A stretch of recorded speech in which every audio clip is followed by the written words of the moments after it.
Welcome back. We're at day 2 of the Great Northern Swiss Pairs. I'm following Matty B. Behind me is Andy Bowie, jigsaw champion extraordinaire. And we're here at the venue. You can see that this might be the first vlog I've done where the weather's not so good. And however, despite the weather not being great, the venue's lovely. We're at a place called like the Village Hotel, and we were I was thinking some sort of small kind of council village hall or something, but it's actually a really nice complex. You've got this nice fancy building here, but we're in the new complex down here. It's got a Starbucks and a pub, and obviously it's a hotel as well, so hopefully there'll be some sort of breakfast things we can have, whether it be pastries in Starbucks or actual food in a pub or the hotel. So we're going to go early. For those of you who didn't watch the previous video, we are currently leading. It's a 12 session event. We're leading with 5 sessions to go, and we're 14 VPs ahead of second. We've played them. We're going to be playing the third place player in Martin Taylor and Justin Hackett, so we're going to give that a go. I haven't played those guys for quite a while actually. So that's the venue we're playing. You can see this nice swanky building here. We've got a Starbucks. It looks like a row of shops with the hotel above it. So yeah, I think it's a decent location, so if you're ever going to go to the Great Northern, give it a go. A nice car that's let me through, thank you very much.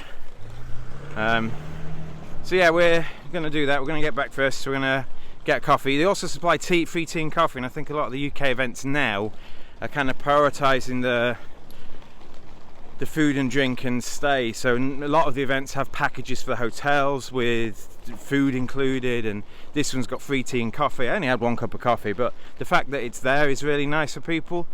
So yeah, you can see we're going to try Starbucks or this pub grill place here for food, and then we're going to be back just before the start of play. So we've had our breakfast. There's Matt and Andy just having a chat. We're in the Starbucks. I went to have a proper breakfast. They had Starbucks. You can see there. Weirdly, because the last hotel I played at had a Starbucks in the venue as well, which was... I don't know whether this is the norm now for hotels to have Starbucks in them, but yeah, it's good coffee. But the fact that we get free coffee means, although it might not be as good, I am probably just going to do cheap free coffee today. We have the lovely Athena. Hi Athena. And Alan, we've already met Alan. So how are we doing? Hello. How are you doing today? Amazing, because Europe is still winning, but yeah, good. Yeah, golf fans, yeah. So there's a chance we play Alan at some point today. He's in 5th, I think. Joint 4th or something like that. So there's a chance we play Alan today. We're playing 3rd place first, and then if Alan wins, we might play him. And then we played you in Harrogate, did we? Like I don't think I dodged a year and a half ago. Oh yeah, maybe. Yeah, I think so. Yeah, so when Cooper and I won the Swiss in Harrogate, we played Alan at some point. So it should be a good game. I like Alan and Alan. It'd be good. Yeah, so Ryder Cup Europe 10.5 to 5.5, kicking ass, eh? You got money on it? No, you're not a gambler, all right? Yeah, so you can win like it's not really a sports bar, but they had the football on yesterday, golf on today, and obviously if you're sitting around waiting like Andy's going to be doing today, you can at least watch something on TV. So yeah, onwards and upwards. Let's go round to round 1. So just played Justin Hackett, and we've had our first loss. We're losing 12-8 currently. Yeah, they played well. I think we didn't do not much we could have done. I think we defended well on some hands. They played well. They bid very well. They bid to the right contract on quite a few occasions. So we'll take a 12-8 loss, I think. And you pick up the following hand. You've got Jack 10 to 4, Jack 10 tight, King 10 to 4 diamonds, and Queen Jack X of clubs. So we're favourable. It goes pass and partner opens 2 hearts. Now, systemically, this can be really bad. This could be a 5-card suit. In fact, I'm expecting a 5-card suit quite often. And this goes double on your right. You can't raise to 3 when partners like to have 5, so you just pass. I know you're favourable, and I know you could hope he's got 6 and could bid 3. It's just not the right thing to do. So I passed. The next one bids 3 diamonds, and they play Lebensol, so that means bidding 3 diamonds directly shows a better hand than it could be. Partner passes, and they bid 3M. So it's you to lead. You've got an easy Jack of Hearts lead, and you lead the Jack. And you can see dummy comes down with a 7 count. So obviously this is a minimum 3 diamond bid. If this makes, he's done well to bid 3 diamonds in his hand. If this goes off, it's because he's bid 3 diamonds in his hand. It's that sort of bid. So Jack of hearts lead. It goes. They win the ace and dummy, and partner discourages hearts. So he hasn't got the king. He might not even have the queen. You never know how bad this could be. This could be on 6 low, or it can't be 6 low because Declarer plays low at trick 1. But this could be on 5 low, and maybe Declarer's got king queen x, or Declarer's got king third, and partner maybe doesn't have an entry with the queen. So we don't quite. I don't think there's a future in hearts necessarily. And at trick 2, they play a diamond off dummy, and the diamond off dummy goes small, queen from partner, ace from Declarer, and you play small. And they return the jack of diamonds. What are you switching to? Well, you're not. If you take the jack of diamonds, almost certainly partner's queen of diamonds is a singleton. There's no way he's playing the queen from queen x. So if you take the jack of diamonds, Declarer has enough energy to play their third diamond to set the diamonds up with the king of clubs as an entry. So to kill the diamond suit, you have to duck. If you think about it, if you're given it as a problem, it's fairly easy to do. At the time, it's the right thing to do. I was planning to duck it when they played the jack. They actually played a small one against me. I'll show you the full hand now. They actually played a small one against me, which I can take with a 10, and then later on when he tries to play the jack, you have to duck that. You just have to kill the diamond suit. So against me it was a bit easier, but if he plays the jack at trick 2, I'd already decided once partner played the queen that I was going to duck. I need to kill this diamond suit. I think Declarer does better to win the first heart in hand and play ace of diamonds diamond, and I think you're probably going to be able to set the diamonds up because my partner has no entry to get the hearts. I've got all the entries. So that's probably a better line on the cards lie. But as the cards lie, ducking is pretty good. I mean, in theory, we kept it to the fewest tricks we got. They just make 9 tricks. We get like a slow club and a slow spade as well as 2 diamonds. But they got a good board anyway because they've bid a vulnerable 3N on when we potentially their choices in the bidding effectively forced them to bid it, and because they've always got 9, even though we kept it to 9, we didn't get a great board for that. So well bid opponents, and if you ducked the jack of diamonds as well done to you. You don't think I'm lying. I'm just going to zoom into the trophy, and you can see there 2004 S. Rain and P. Godfrey. Some good names there: Clive Owen, John Holland, Sandra Penfold, Navenna, Fiona and Helen. So yeah, I hope that's what we're fighting for today.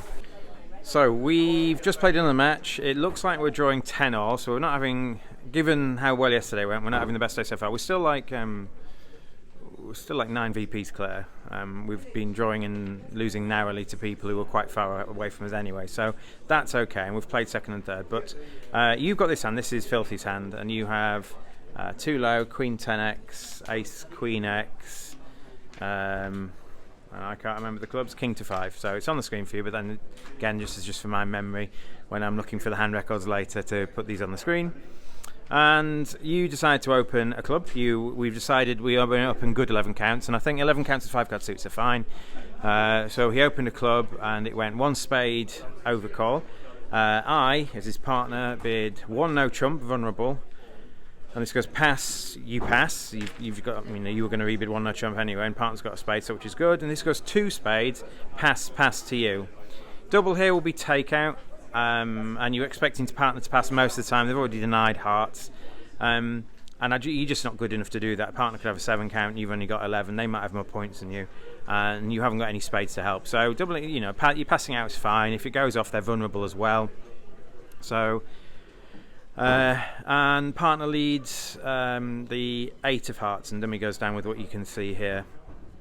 So you're defending 2 spades, and you're just trying to beat it. They're vulnerable, so it going off would be good. And partner's going to have some spades here because they've bid a no trump, but they didn't double, so their spades can't be great because they could have doubled 2 spades for penalty. So if they were maximum with 4 good spades or something, maybe they would have done that. So that's the information you have. Partner leads the 8 of hearts, so it looks like it's from a doubleton or 3 low or something. So it goes 8 of hearts small, you put the 10 in, and Declarer wins the ace, and they play the king of hearts. They play a second heart, so they play 2 hands of hearts, and then Declarer plays a diamond towards the 10 in dummy. So it goes diamond, your partner plays small, the 10 forces your queen. Now, there's no necessary hurry. It looks like Declarer's maybe trying to rough diamonds in dummy or something. There's no necessary rush to play a spade, but obviously at some point you're going to have to play a spade to stop any sort of diamond roughs. Partner might not be able to lead away from their spade suit. So you play a spade, this goes small, your partner wins the jack, and dummy plays small. So there's no diamond rough now. You've still got the ace of diamonds for control if that's Declarer's second suit. And partner plays the Queen of Clubs. So obviously this is from a singleton or doubleton. You imagine it's a doubleton because they're very likely to have led a singleton queen, I think. A singleton queen would be a fine lead given it's likely to be your suit, or at least you're going to have some clubs. And it goes queen, they win the ace, and declarer plays his singleton 10. And then it goes jack of clubs, you cover with the king, declarer roughs it, and partner follows. So you've got a pretty good indication of the whole hand now. Declarer is going to have 6 or 7 spades and either 3 or 4 diamonds. You don't know necessarily where the values are, but partner's already shown up with the queen of clubs and the jack of spades. The partner's going to have a few more values in diamonds and spades as well. So if you follow the play so far, what declarer then did was played a diamond towards another small diamond. I think it was a 9 from hand. Partner played the jack, small, and then partner plays a low diamond to your ace. Well, it looks like partner's been a fish, potentially taking the jack of diamonds. If partner's got the king of diamonds, partner's been a fish. In theory, you should just cash your 4 diamonds, and partner connects it with their last heart. As it went, you're on lead, and you've got about 5 cards to play, and you're trying to visualise what partner's suits is. So a lot of the time, it won't matter. Partner will have the ace or king of spades. It looks like partner has got 4 diamonds and declarer's got 4, so either declarer's got the king of diamonds and partner's got 2 big spades, or declarer's got the small diamond and partner's got the king of diamonds and 1 big spade. So does it matter what you switch to? I know it's a difficult one to follow, but yes, it does. There is the one situation where it matters is where partner is missing the ace and king of spades, and has got queen third spade and the king of diamonds. Their last 5 cards are the queen third spade, the king of diamonds, and a singleton heart. Now, if you play a club, declarer just throws their diamond loser away, and either partner roughs it or doesn't, and it makes. If you play a heart, declarer roughs and can throw partner in with the king of diamonds to lead away from their last queen of spades, if they've got the queen. So you can't play either hearts or clubs. What you have to do is play a second spade. So you need to use both your diamond entries to play 2 spades through, which stops the end play. If I show you the full hand, partner makes the queen jack of spades, and collectively between you make 4 diamond tricks. So you don't make any tricks in hearts or clubs to beat it. And beating it was a really good board. If you don't lead spades at both opportunities the way the defence went, declarer can always make it by throwing partner in with a diamond. However, Fishman here should just play low on the second diamond, and we can just cash 4 diamonds, and I connects it with a heart, which is much easier to see from my point of view, and it doesn't rely on Matt having to find the right defence. So well done, Matt. We got a good board for that in a match we drew 10-all, so that was quite a key board in it. Anything more English than scones on a tray like this? This is like a afternoon meal. Yes, this is our little evening or afternoon break. Didn't realise, so we're kind of sat at the back of the room, but there's still some food left. It's good. We're going to look through some hands, discuss all the fishy things I've done, and say hi to some friends of ours. So we've got Gideon, Daniel, Claire, and Imogen. We might be playing these 2 at some point because they're not far from us. So there we go. So this was a hand we played against the 2 young lads you saw at lunchtime. This was against Daniel and Gideon, and you held a north hand. I was north most of the event. And so you've got ace third, king queen 1, 10 double turn and 5 low, and it's a play hand, so we'll go through the play and thoughts during the play. But the bidding is gone. Ace is open, 1 spade vulnerable. Your partner bids 2 hearts, pass. You decide you're a bit too good for 3 hearts. You've got first round control in spades, and you've got king queen x of hearts. Although it's a 9 count, which generally wouldn't show a good raise normally. I think your values are so good that you kind of have to. So I bid 2 spades to show a good raise to 3 hearts. And the way we play that shows a 3-card raise only. East bids 3 clubs vulnerable against not. So your partner passes. West bids 3 spades. You pass. You've shown your hand. Pass, pass, pass. And so you're defending 3 spades, and you're willing partner to lead the ace of hearts because you know a heart lead's definitely safe from your hand. And partner, because he's pretty good, leads the ace of hearts. And dummy goes down with very little, so obviously it sort of makes sense. Your partner's bid 2 hearts, vulnerable. Apologies, your partner's bid 2 level as an overcall, and Ace has bid 2 suits vulnerable against not. So in theory, I mean, you never know what juniors have, but in theory, dummy was expected to have very little. So Dummy goes down and it goes ace of hearts, small, small, small. You play low encouraging, so partner can read this for encouraging, and partner knows you've got 3 hearts, so they know that if you've got the king, another heart is crashing up. So partner plays the 8 of hearts, and the 8 of hearts is suit preference. Here, so partner's probably signalling something in diamonds. It's likely to be the ace. I don't think you'd bother signalling the king. You'll sort of make the king anyway, but partner might want to know that you can get them in with ace of diamonds potentially. So not guaranteed, but that's what we think anyway. So we win the heart, and we decide what to do. So have a think about what's going on. East has got 5 or maybe 6 spades. East has also got 4 or maybe 5 clubs. We don't know how many exactly, but East is shown with 2 hearts. So East will have very few diamonds. So even if partner's got ace and king, they're not going anywhere, but I think they'd have led the ace and king. So my guess is that East has one of the ace or king, partner has the other. I don't think there's any desperate rush to switch to a diamond. East will only have 2 at the absolute most, so it's not like you're going to get a diamond ruff or anything like that. But what you might want to consider is switching to spades to stop East ruffing clubs.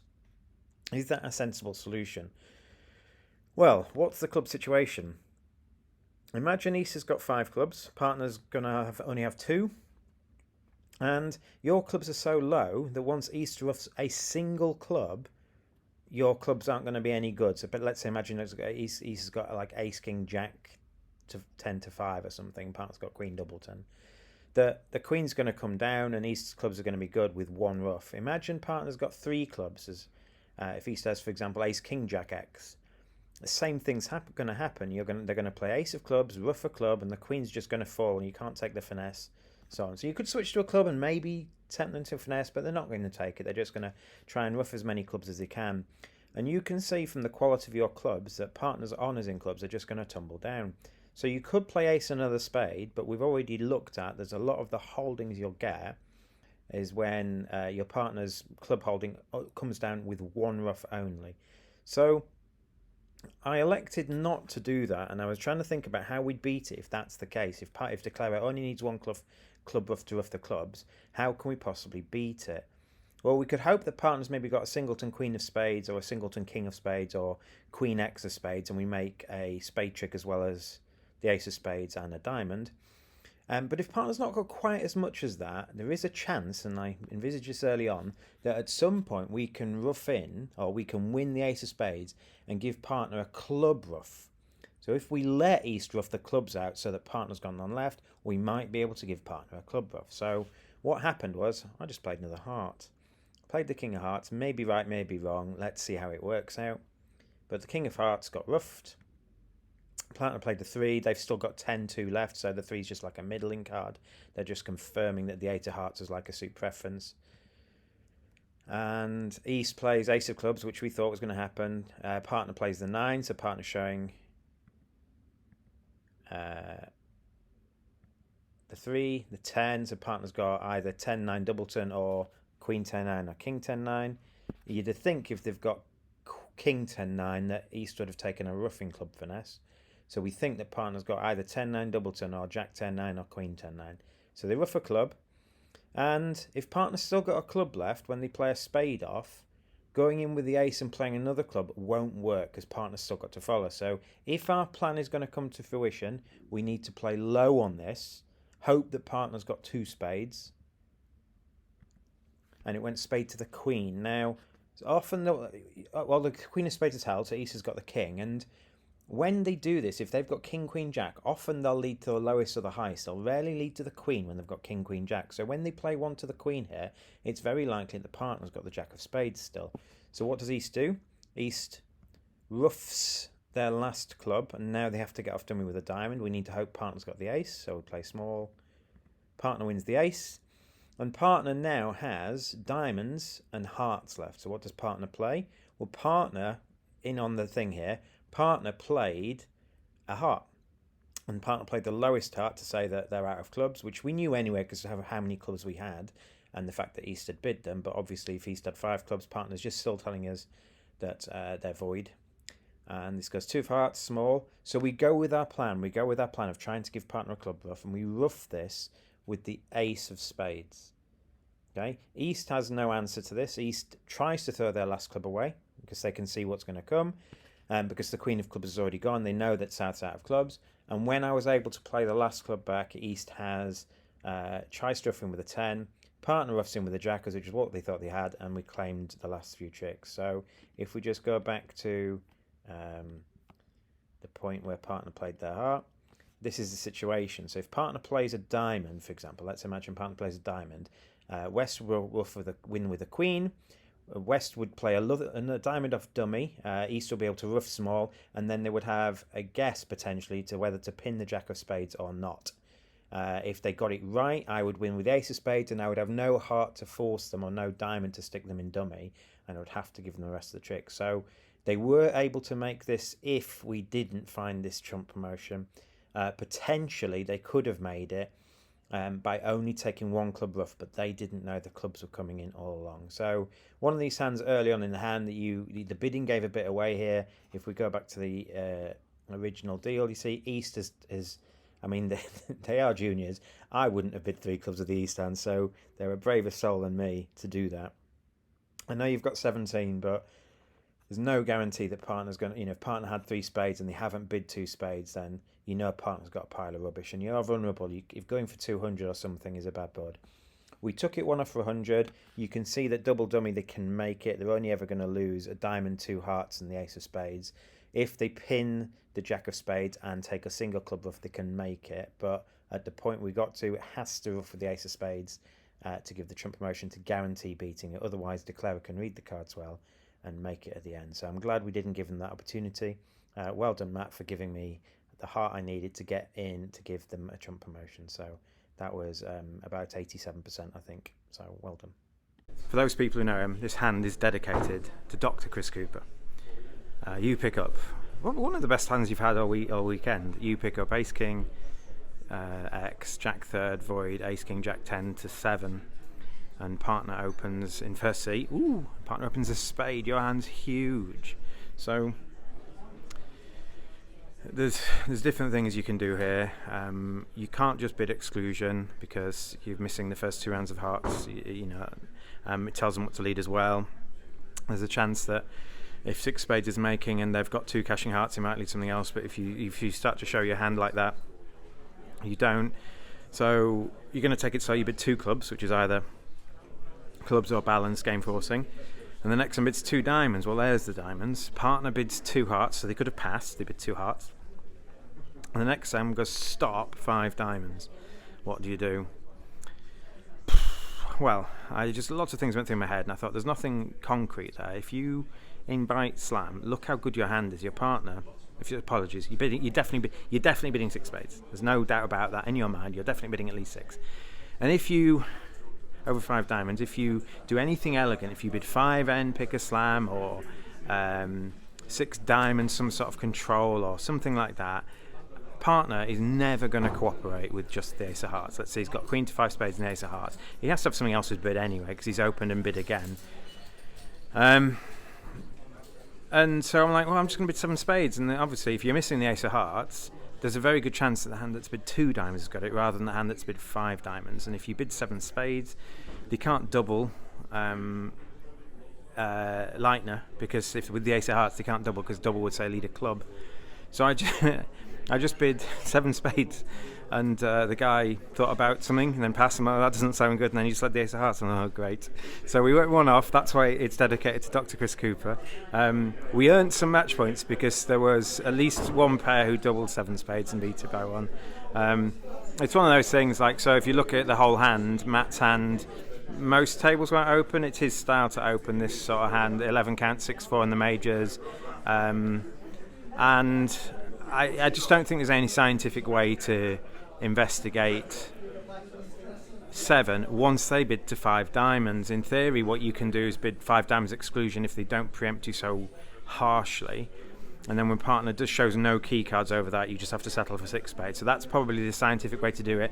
But against us, the 2 young lads just bid to the moon, bid to 5 diamonds, taking up all our space, and I'm like, well, there's a chance that if you bid 6 spades, they might bid 7 diamonds, but that goes for 800, and so that's a good save anyway against a slam. So, but yeah, one of those ones. We scored abysmally on that, but we're winning this match.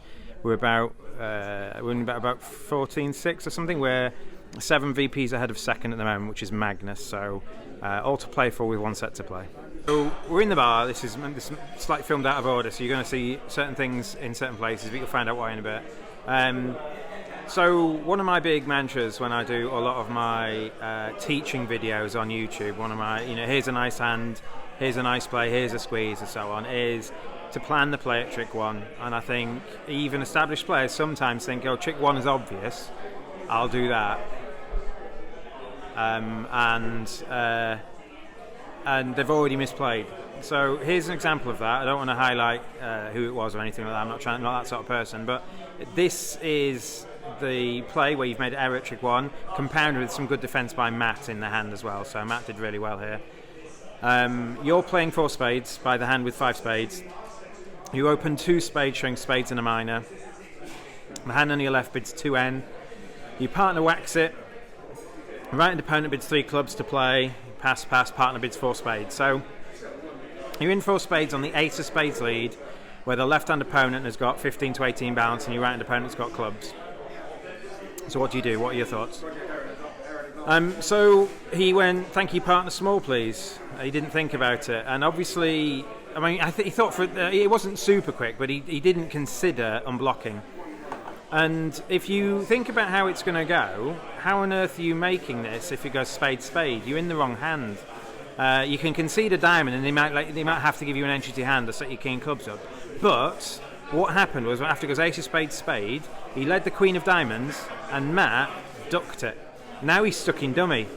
I'll show you the whole hand now. So it's gone ace of spade, spade, queen of diamonds ducked. I gave counts, and Matt knows what's going on. The declare is 5-5 in spades and diamonds.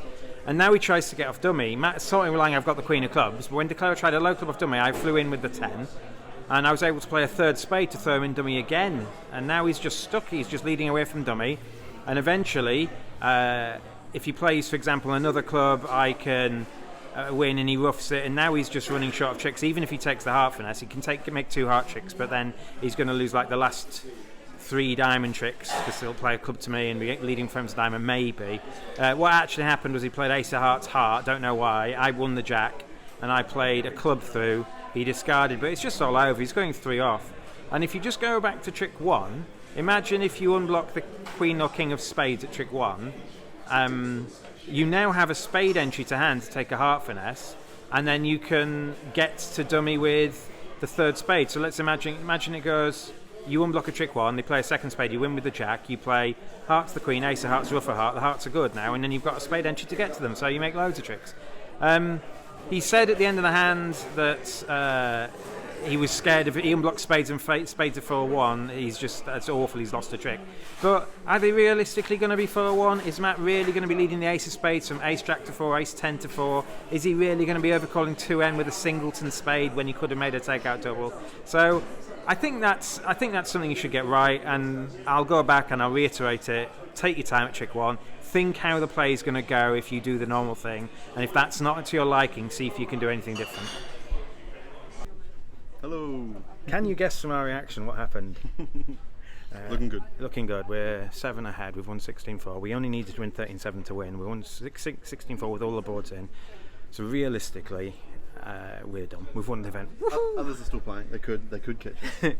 Yeah. So theoretically, the pair that can, there's no pair that can catch us. I think we have to lose VPs, don't we? Yeah. Yeah. They can tie if they win 20-0, and they've got 1 board to play and they're on 13-7 or something. So. It's been really good. I've had a really good time. Hope Matt's enjoyed his first taste of English bridge. Big thumbs up. Andy's come to support us as she's on the phone. So yeah, and the order of these videos might get really choppy because my phone filled up. I was recording some feedback and my phone filled up, so I started deleting stuff. I tried to record some more stuff. I deleted up. I have no idea which hands I've recorded. You'll see as many as I can. There might be. And again, you'll see this out of order. There might be some hands where I'm recording from home because I forgot about them or I didn't record them at the time. We had some quite interesting hands today. There was a lot of doubles in the last match. Obviously, there was the grand we went off in. We had a really good time. I generally think we've been on the same wavelength for nearly all of it. There was like 1 or 2 bids where there was a hand in the last set where it's gone a spade double and he bids 3 diamonds and he's a passed hand. So is 3 diamonds a fit jump or is it a limit raise, which it would be if there was no double? And so I thought one thing, he thought the other. I bid 4 spades, trumps a 5 now, we got doubled, only went 1 off, but going negative ends up being pretty poor. So that was, I think, the only real misunderstanding, and it wasn't really a misunderstanding because I knew he had spades. It's been really good. I think we might even play a bit online for Nottingham. We'll see whether Nottinghamshire will want someone as bad as Matt Brown. But if you see Matt Brown or you see me walking around with a video camera at any congress, please just come and say hi. I'll stick you in here. You can give us a wave to everyone. Tell us what you're doing. If you've got any interesting hands from the event, please let me know. Next congress I'm going to be at might be the Premier League, which is...